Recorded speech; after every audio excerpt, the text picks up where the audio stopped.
A very warm welcome to you. It is a true pleasure to know you have found this quiet space, a gentle sanctuary created for rest and peaceful contemplation. This story has been woven with soft words and soothing sounds, a quiet companion intended to help you find contentment and drift easily into a deep and restorative sleep. Should this tale bring you comfort, a simple like, a subscription to our tranquil corner, or a kind comment is always warmly appreciated. Tonight, we will be visiting the Alabaster Conservatory, a magical place where the air is always warm and gentle. We will step into a vast greenhouse where special plants hold the comforting sense of past seasons and cherished memories within their very leaves. Here, among the glowing glass and whispering foliage, you are invited to simply breathe, to let the world outside fall away, and to rediscover a profound and lasting calm. Chapter 1. The Gate of Woven Ivy. There are places in the world that wait quite patiently to be found. The Alabaster Conservatory was one such place, and the gate that led to it felt less like a barrier and more like a gentle, welcoming hand. It was made of old, dark iron, worn smooth by time and weather, and woven through with ivy, whose leaves were as soft and pliable as velvet.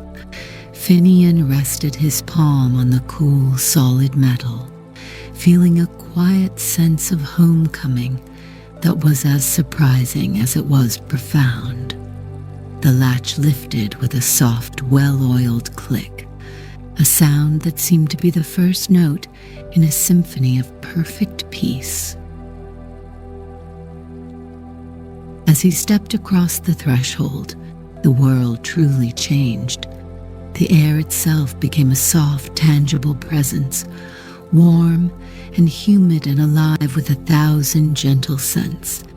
It was a complex and beautiful tapestry of aromas, with notes of damp, fertile earth, the sweet perfume of some unseen night-blooming flower, and a wonderfully familiar scent like that of old beloved books left open in a sunlit room. The everyday sounds of the lane behind him did not simply fade. They were absorbed, hushed by the sheer density of the garden's quiet. He felt as though he had passed through a veil into a place that operated on a slower, kinder sense of time.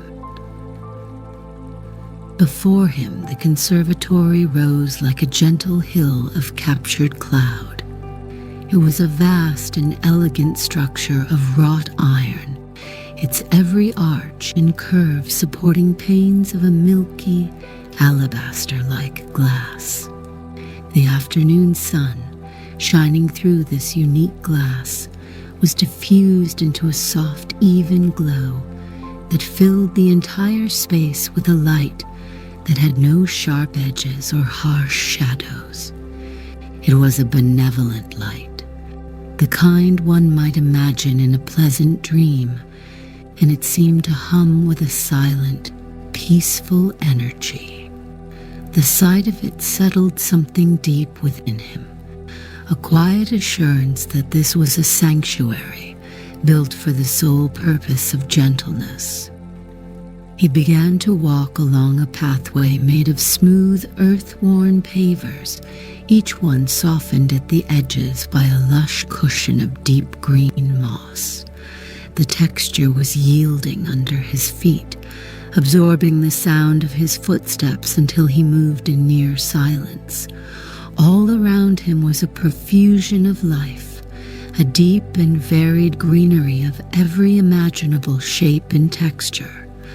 There were broad, waxy leaves that shone with moisture, feathery ferns that trembled in the slow-moving currents of air, and thick, trailing vines that draped themselves gracefully from the high, curved ceiling. The sound of a single drop of water falling with a soft tink onto a broadleaf somewhere nearby was the only clear sound in the vast, green quiet. Finian paused, closing his eyes for a moment to simply breathe. He drew the warm, fragrant air deep into his lungs and felt it as a physical balm, a gentle weight that seemed to travel through him, loosening knots of tension he hadn't known he was carrying. The scent was ever-changing, a slow and constant swirling of aromas. For a moment he could smell the crisp, clean scent of apples after a cool autumn rain. Then it would melt into the warm, comforting smell of sun-baked stone, before shifting again into the delicate perfume of lily of the valley. It was like listening to a soft and beautiful piece of music, but with scent instead of sound. He felt a sense of awe, but it was a quiet, peaceful awe, full of wonder and not surprise. It was the feeling of seeing something that the soul already knew to be true. This garden was a living library of comforts, a place where the kindest moments of the world were gathered and preserved. He felt an immense sense of gratitude, not just for being here, but for the simple fact that such a place existed at all. The gentle weight of the air, the soft light, the complex beauty of the scents, all combined to create an atmosphere of perfect, unassailable peace. He continued along the winding path, his movements becoming as slow and deliberate as the garden itself. High above, he noticed large glowing spheres of pearlescent glass hanging from the ironwork. They were the source of a low, resonant hum, a sound that was felt more as a gentle vibration in the chest than something heard by the ears. These humidori globes, as he would come to know them, pulsed with a very slow, soft light, like the rhythm of a deep and steady breath, adding to the feeling that the entire conservatory was a single, sleeping, living thing. As the path curved around a magnificent ancient fern, he saw a small cottage adjoined to the far wall of the greenhouse, a thin curl of smoke rising from its chimney. Its door stood open, spilling a warm golden light onto the mossy pavers. A figure emerged, an older woman with a serene face and eyes that held the same deep, gentle wisdom as the garden itself. She offered a simple, warm smile of welcome, and in that moment, Finian knew with a deep and certain calm that he had found the quiet place his heart had been searching for. His journey was over, and a new, more peaceful one was just beginning. Chapter 2: The Language of Leaves. The warm air inside the conservatory was a gentle embrace, thick with humidity and the sweet, earthy scent of living things. Isadora, the woman who had welcomed him with a simple smile, moved with a slow, deliberate grace that suggested a lifetime spent in perfect harmony with her surroundings. She led Finian to a small, comfortable seating area tucked away in a verdant alcove where two well-worn wooden armchairs waited. The wood of the chairs was smooth to the touch, polished by years of use, and a faint, pleasant scent of beeswax and lemon lingered upon it. She poured 2 cups of tea from a simple earthenware pot, the steam rising in a fragrant cloud that smelled wonderfully of fresh mint and the honeyed sweetness of chamomile blossoms. Finian wrapped his hands around the warm mug, feeling its comforting heat spread through his palms and up his arms, a simple, grounding sensation that made him feel instantly at ease. The tea itself was delicious, a warm, liquid distillation of the garden's peace, and he sipped it slowly, letting its gentle flavor soothe him.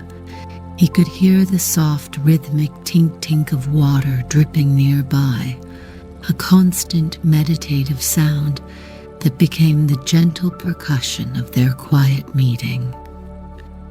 Isadora's voice, when she spoke, was as soft and gentle as everything else in the conservatory. She did not ask him questions about his past, but spoke instead of the garden as if introducing a beloved old friend. She pointed to a large, broad-leafed plant nearby, its surface a deep, glossy green. "This one holds the scent of sun-warmed linen," she said, her voice a low murmur. "It is a simple, clean scent, a good one to begin with." She gestured for him to touch it, and Finian reached out, his fingertips brushing against the surprisingly soft, almost fabric-like texture of the leaf. It was warm and seemed to pulse with a very faint, slow energy. She then led him along one of the winding, mossy paths, her bare feet making no sound on the soft pavers. She showed him the fundamentals of her gentle work, the simple, meditative routines that made up the days. She demonstrated how to test the soil, not with a tool, but with a fingertip, to feel for its warmth and moisture. Finian followed her lead, pressing his finger into the living loam of a nearby pot. It was surprisingly soft and yielded easily, and he was amazed to feel a distinct, gentle warmth radiating from it.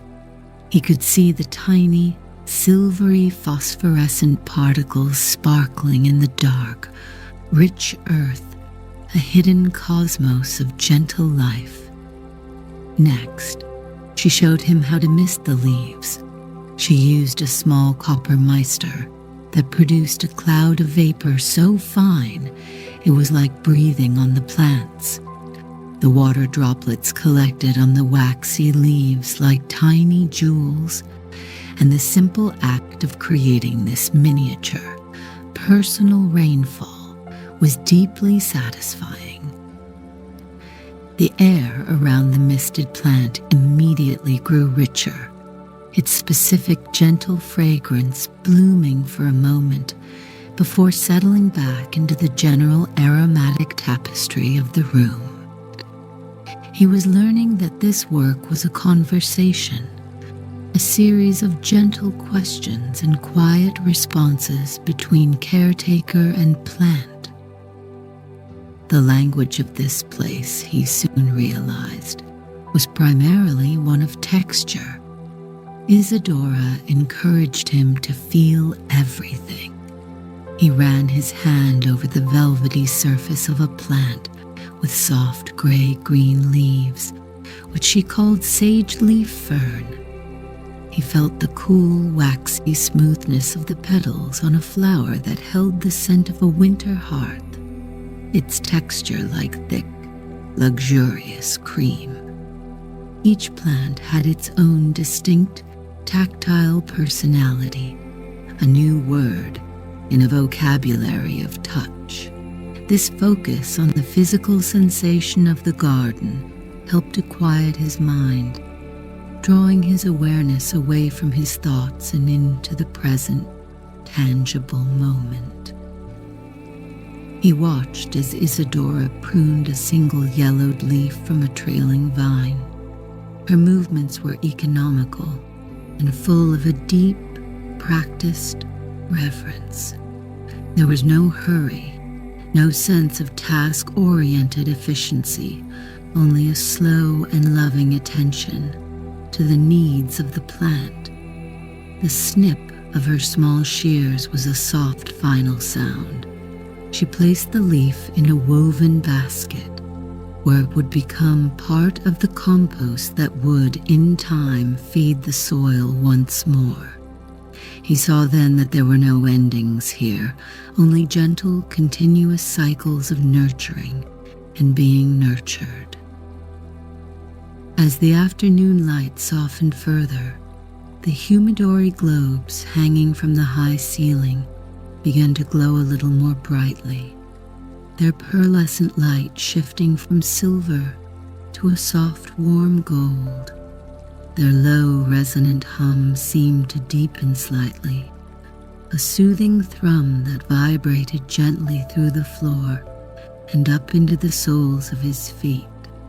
Finian felt a sense of profound contentment settle over him. He was learning a new, quieter way of being, a language spoken not with words, but with the texture of a leaf, the warmth of the soil, and the gentle, patient rhythms of the garden. Chapter 3. The Scent of Forgotten Rain. After a few days of learning the gentle rhythms of the conservatory, Isadora led Finian to a shaded, quiet corner where a lush carpet of deep green moss grew over a series of low, smooth, earth-worn pavers. The air here was cooler and smelled intensely of damp earth and growing things. "This is the petrichor moss," she said softly, her voice barely a whisper. "It holds one of the oldest and most comforting scents we have, the memory of the first rain after a long, warm stillness." The moss itself was beautiful, a miniature forest of tiny, intricate fronds, glistening with moisture as if it had just been showered. She handed him the copper mister, its metal cool and smooth in his hands. "It only needs a little," she advised. "It is always ready to share its memory." Following her guidance, Finian gently squeezed the handle, releasing a fine, soft cloud of vapor that drifted down and settled upon the moss. The effect was immediate and truly wondrous.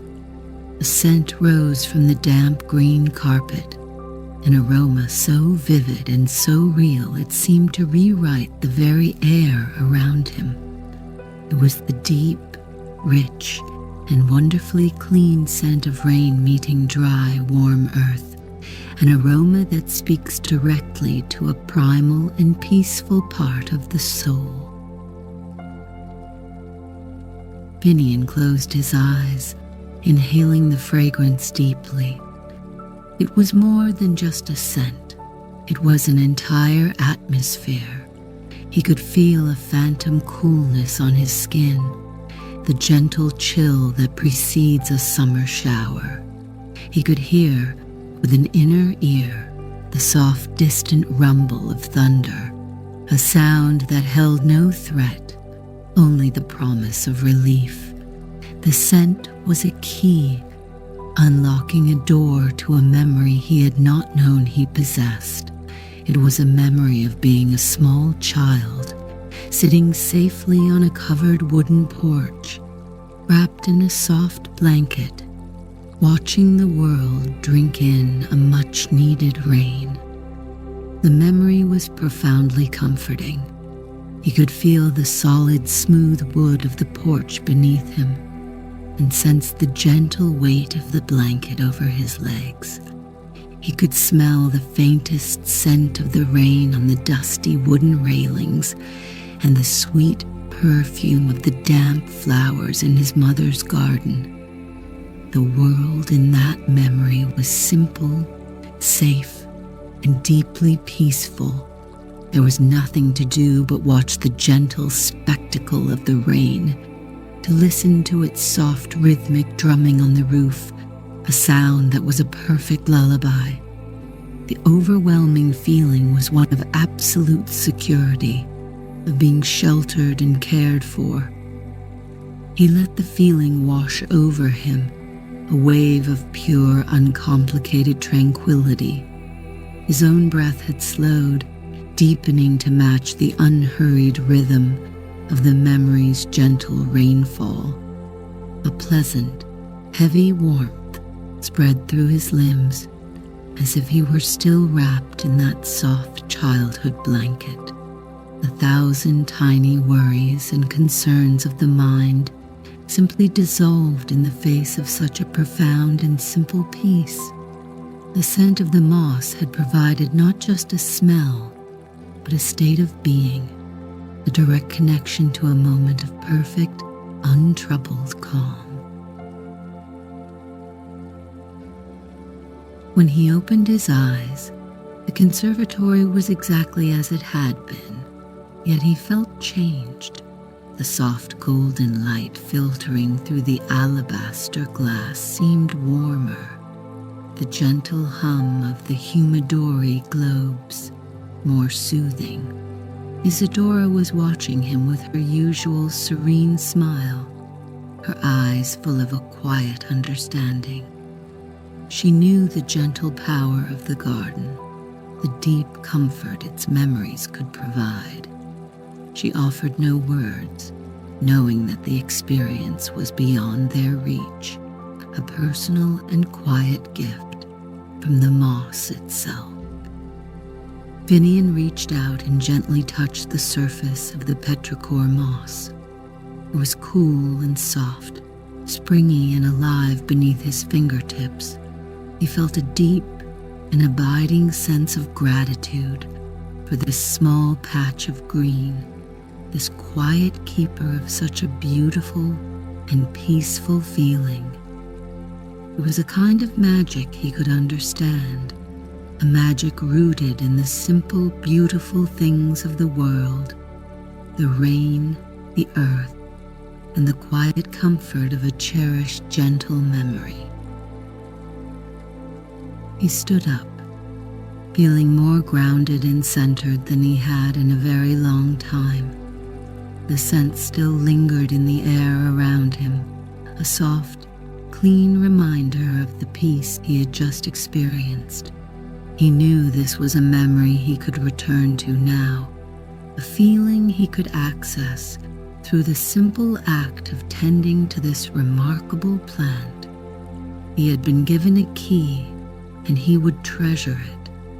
The work here, he was beginning to fully understand, was not just about caring for a garden, but about tending to the quiet places within the soul.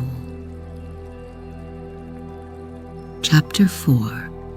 The Garden of Quiet Thoughts.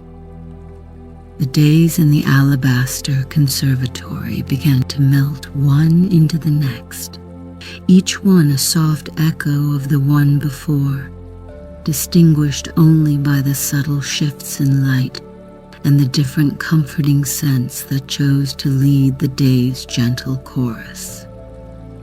Finian's life settled into a rhythm that was governed not by a clock, but by the quiet needs of the garden. His world became one of simple, repetitive tasks, and in that gentle repetition, he discovered a profound and abiding stillness. His own thoughts, which had once felt so busy and complex, began to quieten, smoothed out by the steady, peaceful rhythm of his work. One of his favorite tasks was polishing the large, milky panes of glass that formed the walls and ceiling. He would use a soft, damp cloth and move in slow, circular motions, feeling the smooth, cool surface beneath his palm. As he worked, the diffused light would seem to grow brighter, the entire space filling with a soft, benevolent glow. The task required little thought, allowing his mind to become as clear and clean as the glass he was tending. The only sounds were the soft whisper of the cloth on the pane and the constant, gentle tink of dripping water in the background, a peaceful metronome that measured the slow, contented passing of time. At other times, he would simply sit on one of the smooth, worn wooden benches placed along the winding paths.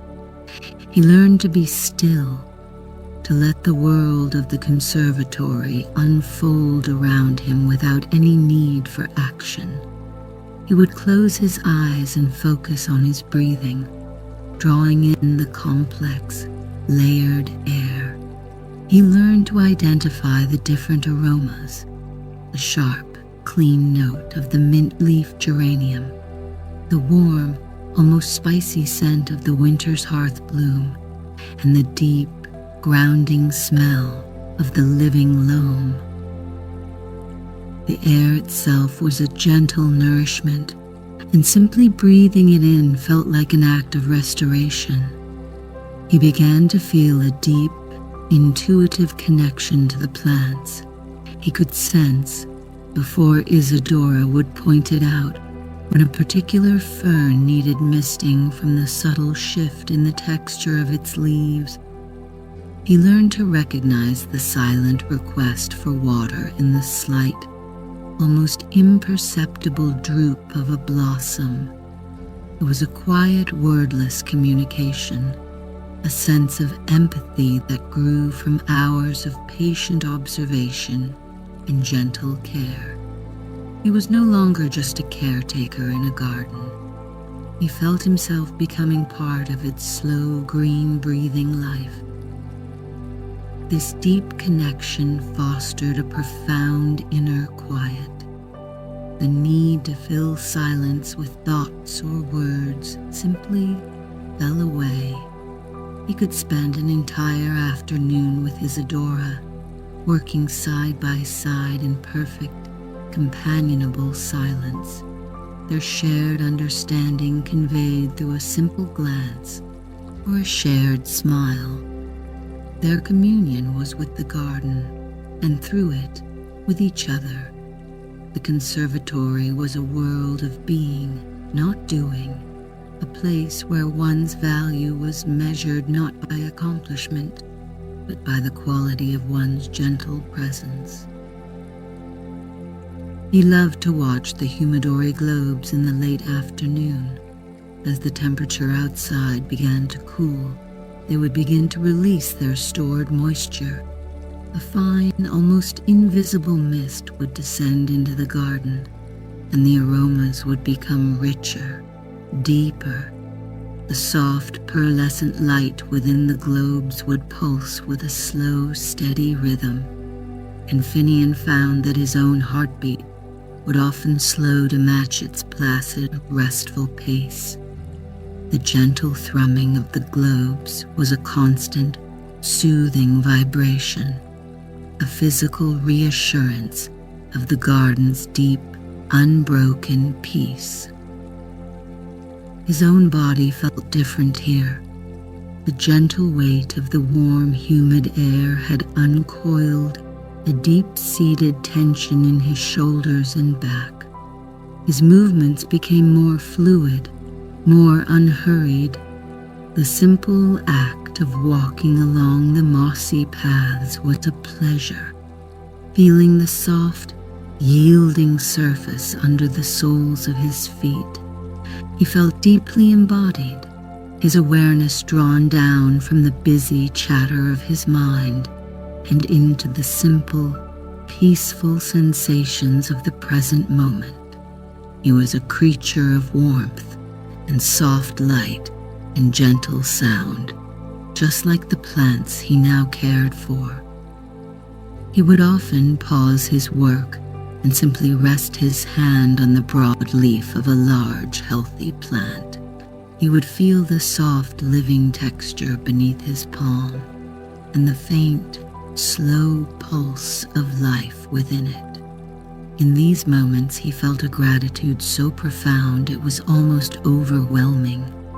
He was grateful for the silence, for the scents, for the soft light, and for the simple, profound gift of being in a place where his own quiet thoughts could finally find a home, nestled among the green and gentle leaves of the garden. Chapter 5. Breathing in the Seasons. A sense of belonging had settled over Finian, not with a sudden arrival, but as a slow, creeping moss, gentle and persistent, until it was simply a part of the landscape of his heart. He no longer felt like a visitor in the Alabaster Conservatory. He felt as though his own roots had found their way down into its warm, living soil. His days were a seamless flow of gentle work and peaceful rest, and the distinction between the two had long since blurred. To tend the garden was to tend his own inner peace, and the work was its own reward. He now moved through the lush pathways with the same quiet, mindful grace as Isadora, his senses perfectly attuned to the subtle language of the garden. He knew the sigh of a fern unfurling, the particular scent of the air just before the humidori globes released their evening mist, and the specific texture of each leaf and blossom. The conservatory was no longer a place he inhabited. It was a presence with which he communed, its gentle, seasonal respiration a mirror of his own slow, contented breath. The story of his time here finds its gentle close on a quiet afternoon.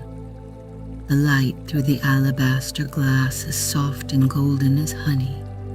He and Isadora sat together on a familiar wooden bench, their shoulders not quite touching, sharing a space of perfect, comfortable silence.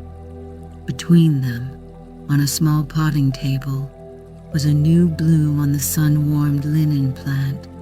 Its petals were a soft, creamy white, and they had just finished unfurling, releasing their exquisitely comforting fragrance into the warm air. The scent was one of the simplest and most profound in the entire garden. It smelled of clean cotton sheets, dried in a meadow on a warm, breezy summer day. It was an aroma of pure, uncomplicated comfort, of safety, and of the gentle order of a well-tended home. It spoke of sunny afternoons and quiet contentment, a scent that could smooth the furrows from any brow. They sat together, simply breathing it in, letting the peaceful memory held within the blossom wash over them. Finian felt a wave of deep, restful calm. He felt the solid, supportive wood of the bench beneath him and the gentle, constant warmth of the air on his skin. He listened to the familiar, rhythmic tink of water dripping in the distance, a sound that now felt like the garden's quiet heartbeat. In that moment, he felt completely and utterly restored. He had come to this place seeking a quieter life, and he had found something far more precious, a deep and abiding sense of peace that lived not in the silence around him, but in the stillness he now carried within himself. He looked at Isadora, and she met his gaze with her serene, knowing smile. There was no need for words. Their shared breath, fragrant with the scent of sun-warmed linen, was communication enough. It was a shared moment of simple, profound gratitude for the garden, for its gentle magic, and for the quiet companionship they had found among its leaves.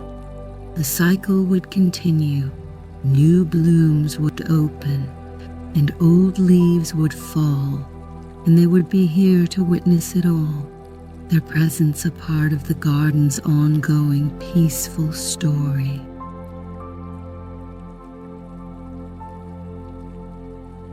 The soft golden light began to deepen, and the humidori globes overhead started their slow rhythmic pulse, their pearlescent glow beginning to brighten against the oncoming dusk. A fine, fragrant mist began to descend, and the scent of sun-warmed linen mingled with a dozen other gentle memories, creating the unique, ever-changing perfume of the conservatory at day's end. Finian took one last slow, deep breath, feeling the peace of the garden settle deep into his bones. He was home. And here, in the sanctuary of gentle scents and quiet thoughts, we leave him. We leave him in the warm, fragrant air, his heart full and his mind at peace, breathing in the calm of 1,000 treasured seasons. You can feel your own breath slowing to match his, a gentle weight settling in your limbs as the soft, green quiet of the garden enfolds you too, inviting you into a deep and profoundly restful sleep.